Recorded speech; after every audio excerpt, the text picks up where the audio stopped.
Si vous êtes nouveau sur la chaîne, n'oubliez pas de vous abonner et d'activer la cloche de notification. On commence.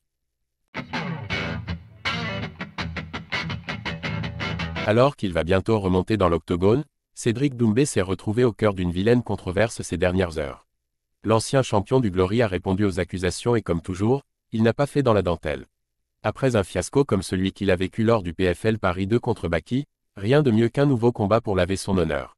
S'il n'a pas obtenu sa revanche face au Franco-Tchétchène, Cédric Doumbé va au moins revenir rapidement à la compétition puisqu'il sera en action dès le 17 mai. S'il devait à l'origine affronter Derek Anderson, c'est finalement Jalil Willis qui se présentera face à lui après la blessure du premier. Or, son adversaire américain n'a pas attendu longtemps avant de tenter de mettre The Best dans une situation compliquée, affirmant auprès du média français La Sueur que Doumbé aurait demandé à se battre à 80 kg et non pas 77, la limite traditionnellement imposée au poids mi-moyen. Sans surprise, la polémique générée dans la foulée fut conséquente, mais le principal concerné a mis les choses au clair. Doumbé répond sèchement aux accusations sur son poids. Si le premier tweet ne vient pas forcément enterrer les accusations, le message de son manager David Fouché constitue cependant une preuve assez conséquente alors que l'on voit clairement qu'il est daté du 15 avril.